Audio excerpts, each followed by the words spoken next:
Star Wars Outlaws kinda sucks.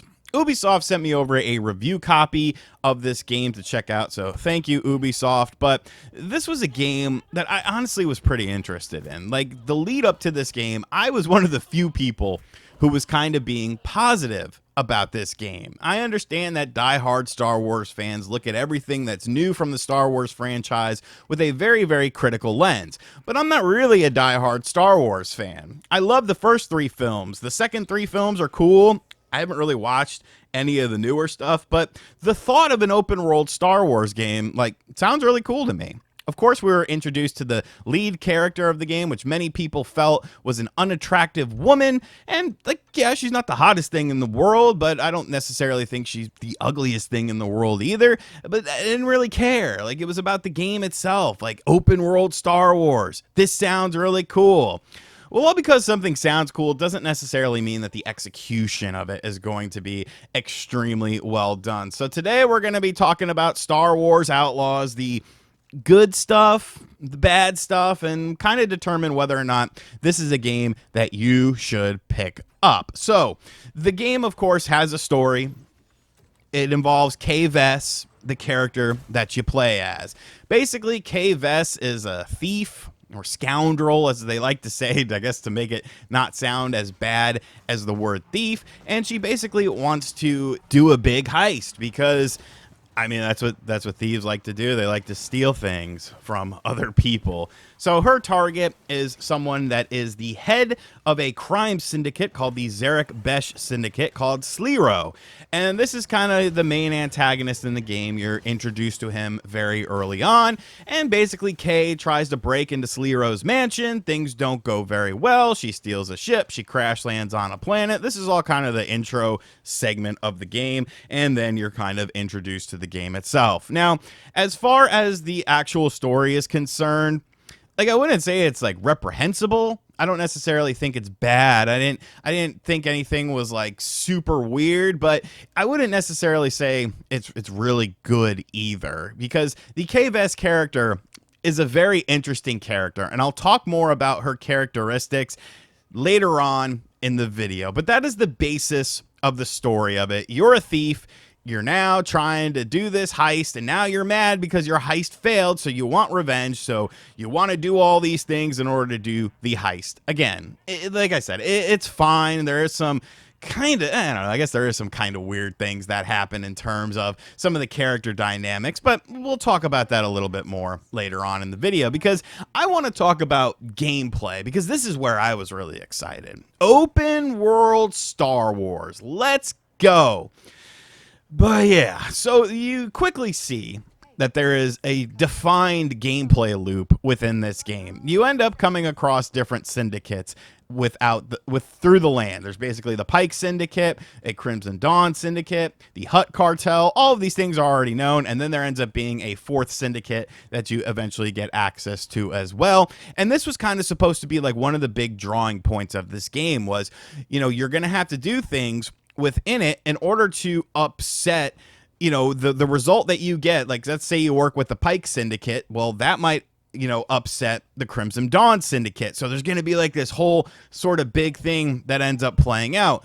But in actuality, I think it's more fluff than like substance with this sort of thing, because it just ends up being your basic sort of thing where if you go into like Crimson Dawn territory, they're going to shoot you or something. Like, they're not happy with you. There's like a meter system that shows what your relationship is with all of the different syndicates to know whether or not you need to like try and sneak into something, or if you can just walk in through the front door.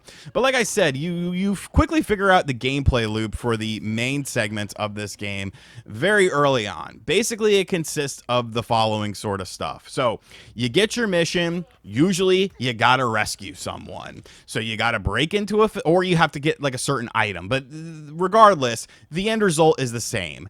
You have to basically sneak in to a facility that is heavily guarded with your opposition. So on the surface, you know, stealth is something that is really, really important in this game, and it's one of the main focal points, which is kind of different because I don't necessarily think of stealth stuff when I think of Star Wars, but if it's done well, like, it could be really unique. There are some very stealthy segments in Star Wars movies, sneaking up, sneaking around and stuff like that. So I get it. I think being able to expand upon that could be really cool. But you quickly learn that, like, it's very basic. You're a splicer, so you can, like, hack into different sorts of systems and stuff like that. And most of the time, there's going to be a grate that you have to hack into. And then you go in the grate, and then you got to kind of get to the end point and then get that item, free that person. Then there's like a shootout, and then you leave. And then you go back and you talk to someone, and then you got to go somewhere else and talk to someone else. Rinse and repeat. And it becomes very formulaic across all of these different planets that you go to, because every time you go to a new planet, you're doing pretty much the same thing. There's also these long periods of platforming as well. And I'll talk a little bit about what I have a problem with the platforming when we get into my issues with the game segment. And like I said, folks, this is probably going to be a very, very long video. But the platforming itself, basically, the game tries to be like Uncharted-ish, a little bit of Lara Croft, like you're making these huge jumps, climbing on grates. You essentially just kind of tap A a lot, and when you're in a certain spot, you hit A again, you move the analog stick, and some of these segments can be very, very long. I'm talking upwards of 10 minutes of just hitting A and moving to the next thing. And, okay, I guess it's kind of fun, if you like that sort of stuff, but it doesn't feel very engaging as far as, making an interesting style of gameplay.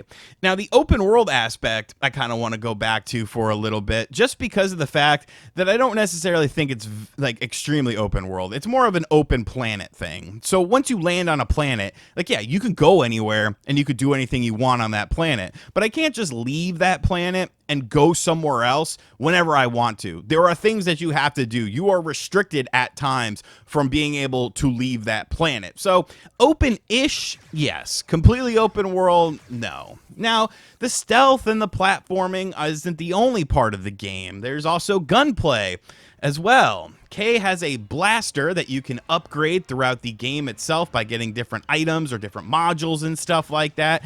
And, it's a blaster. I don't think the gunplay is necessarily terrible. You can also pick up enemy guns as well. That offers a little bit of variety, but it definitely feels a bit similar as you are going throughout the game, especially kind of in the later stages of the game, because you still have the same gun. Like, yeah, maybe it fires faster, maybe it's got a few more bells and whistles, but it's still essentially the same gun that you had at the start of the game. When it comes to other types of gameplay in the game, there's also flying and speeder bike segments. So flying meaning, you're going from one planet to another, so there is going to be some dog fights and stuff like that. I didn't necessarily hate this. You can, of course, upgrade your ship as well to make it, go faster or have a better shield and stuff like that. There is a little bit of exploration to be done in the space, but mostly it's just about getting from one point to another. And the speeder bike, you saw it in the intro of this video. I mean, it's okay. Once again, there are lots of updates, and some of these upgrades that you get within this, you actually have to get this upgrade in order to progress. Like, it's a main story sort of thing, which I think is kind of weird, but hey, who am I to judge? Once again, it's serviceable. It's fine. You do some jumps from time to time. When you first get it, it's pretty cool. But when you're on this thing for extended periods of time because you can't fast travel to a certain location yet because you haven't been there, it can definitely get pretty boring. The presentation of the game, I think it's all right. The music sounds okay-ish. The graphics sometimes look really nice, sometimes not so much. But, for the most part, you can get some really cool-looking landscapes. Some of the planets have some really good-looking viewpoints and stuff like that.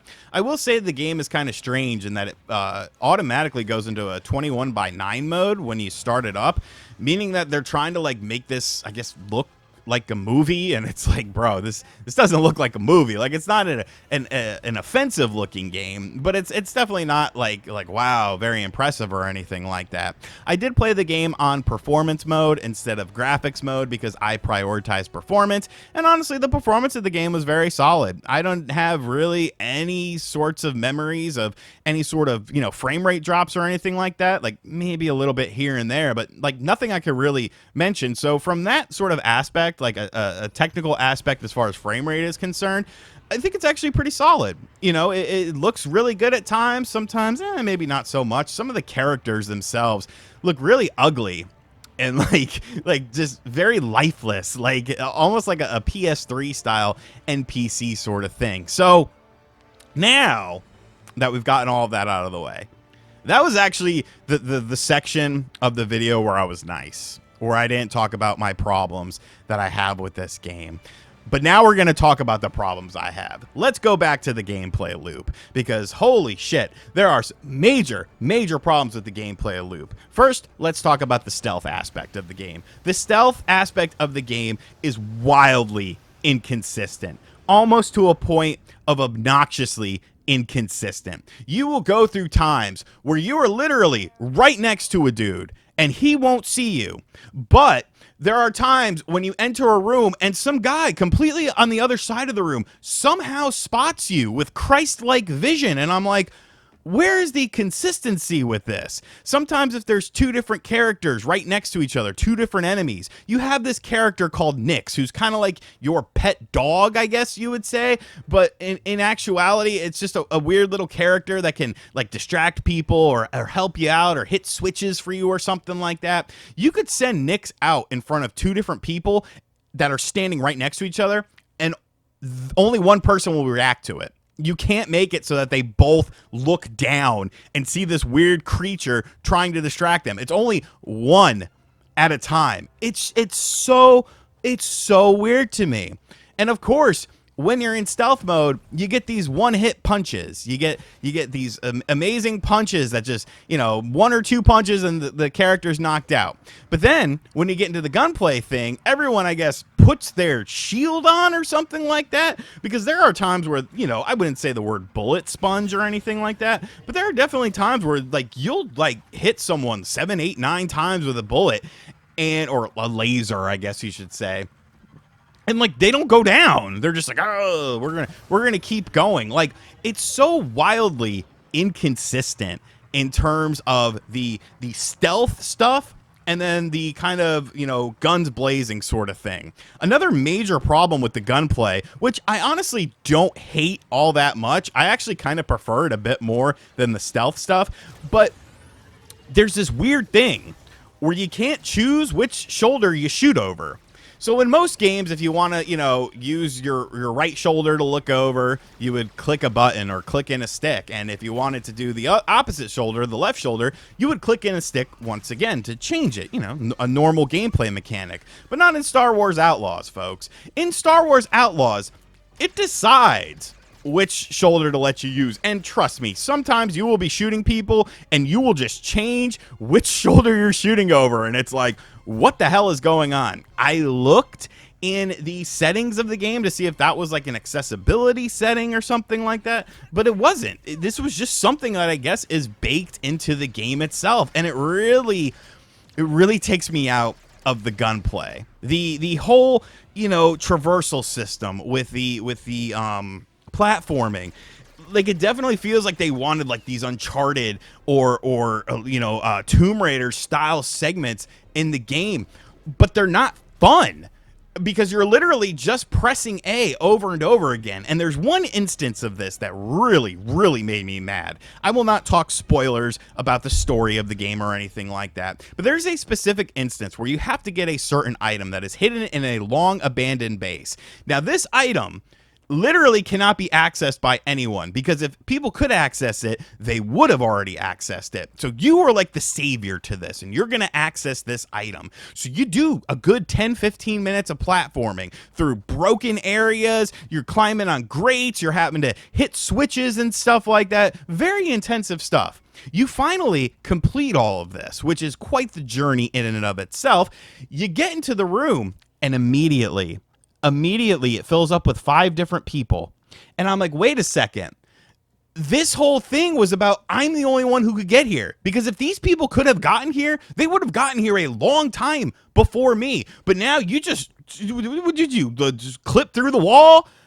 Were you following me? Were you right on my heels doing all of this jumping thing? Like, very bizarre.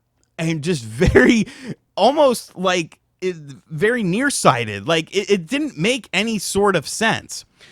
But I think my biggest problem with this game, and I'll probably think of something else that I didn't really like. Oh, before we get into my biggest problem, let's talk about some of the glitches that I encountered in this game, because there are quite a few that I encountered. One of them was just absolutely amazing. After doing a base mission, which can be a little bit tough at times, I completed the base mission and I was told to return to my ship to talk to one of my co-workers, no spoilers or anything like that, to get information on what I have to do next. So I looked at my map and my ship was docked at where I had put it originally, and I fast traveled to the map. I got to where I was supposed to be. I got on my ship where the indicator was as far as where my next mission was, and the character wasn't there, like at all, but the icon was, and you could almost hear him talking like I'm supposed to be able to have a conversation with him. So I messed around with it for a good 5 to 10 minutes, you know, going to different places, hoping that it would just reload,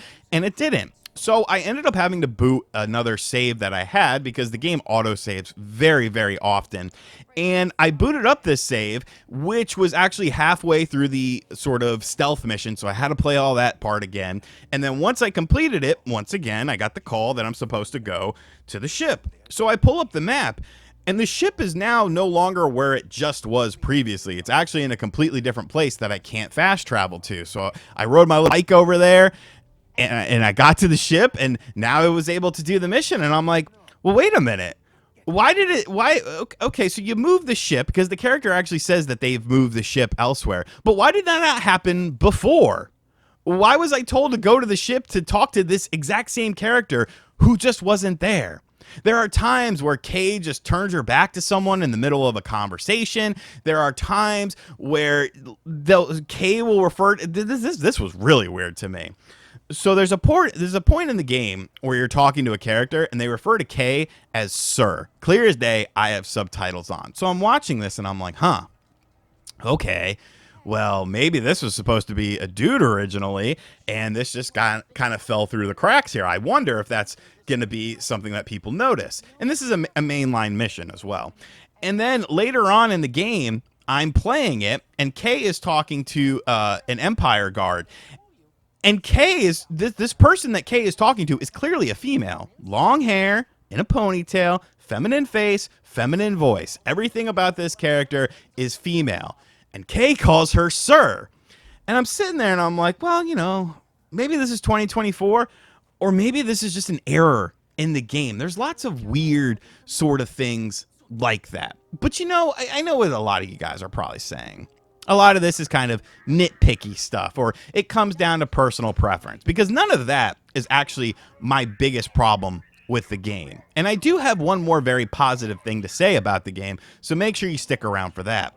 But my biggest problem with Star Wars Outlaws is this game does not feel like a Star Wars game, like at all, as far as authenticity is concerned. I played a solid 4 hours of this game, and I was just like, oh, okay. Well, you know, it just takes place within the Star Wars universe. It's not some sort of official timeline thing.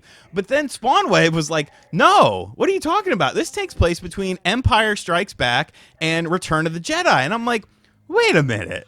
Are you serious? And then I looked it up, and I was like, well, that changes everything. Because it definitely feels like if those movies were made in 2024. Let's go back to Kay's character. Kay's character is not a character that would have existed between the time frame of when those movies are basically supposed to be. This is a very modern character. The dialogue, the sass, the attitude, the one-liners and stuff like that. None of this screams that classic Star Wars time period. So, you know, maybe you give it a little bit of leeway, because I'm sure there were people like this in that time frame, but you know, it definitely feels very weird, but it extends way beyond that.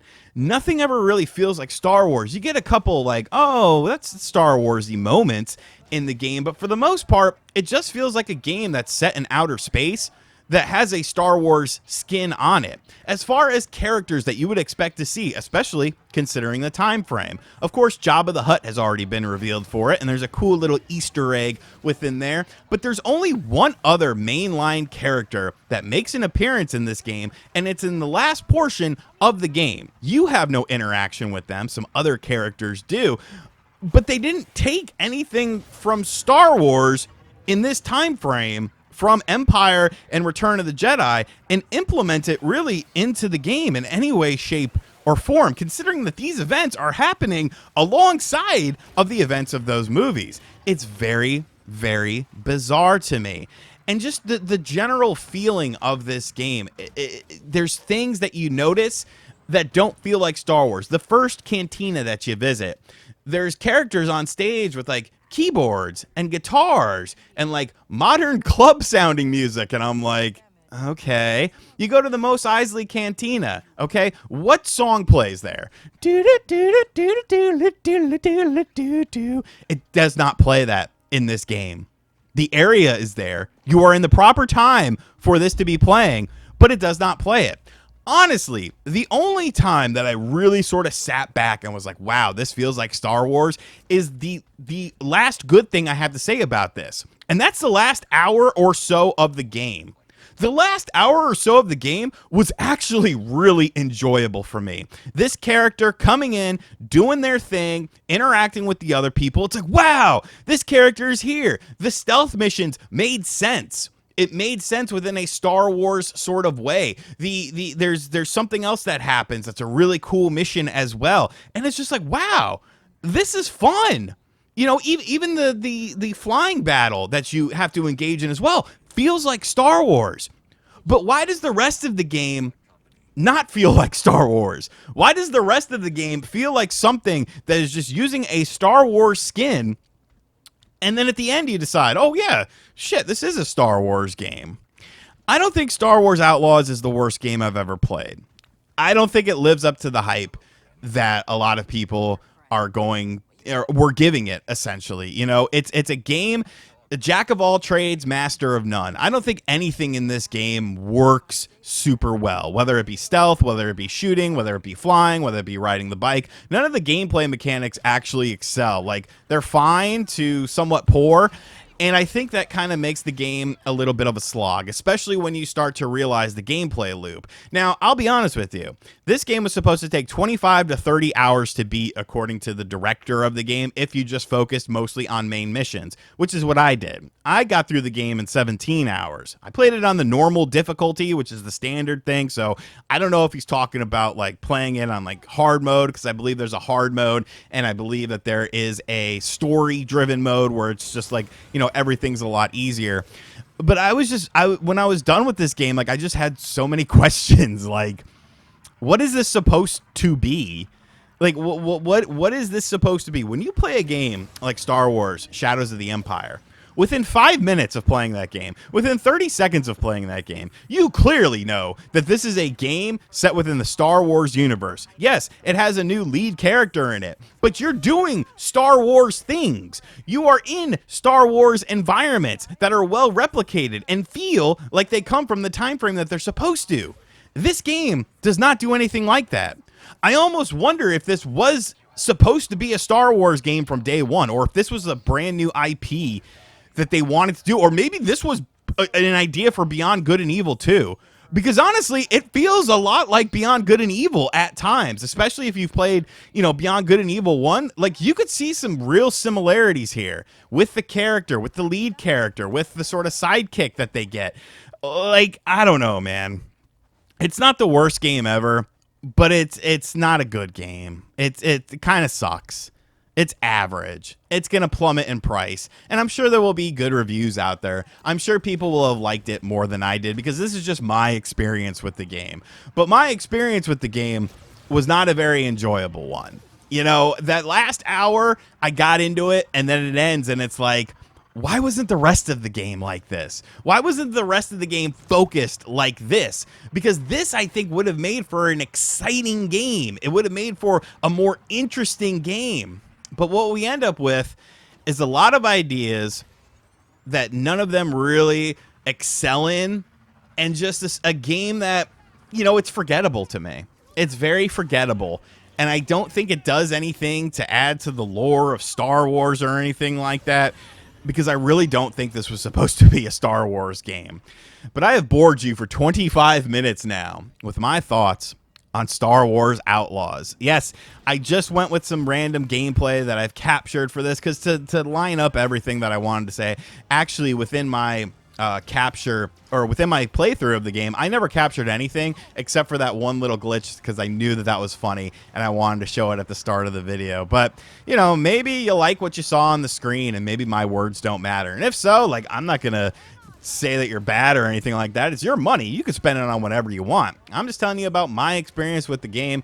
Thank you, Ubisoft, for sending me over a copy.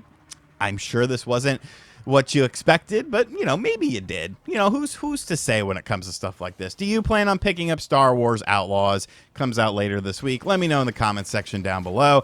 And as always, guys, thank you for checking out this video. If you are new to the channel and you enjoyed this video, make sure you hit that subscribe button. Be sure to like and share the video around as well. And as always, I'll catch you guys on the next video. Later.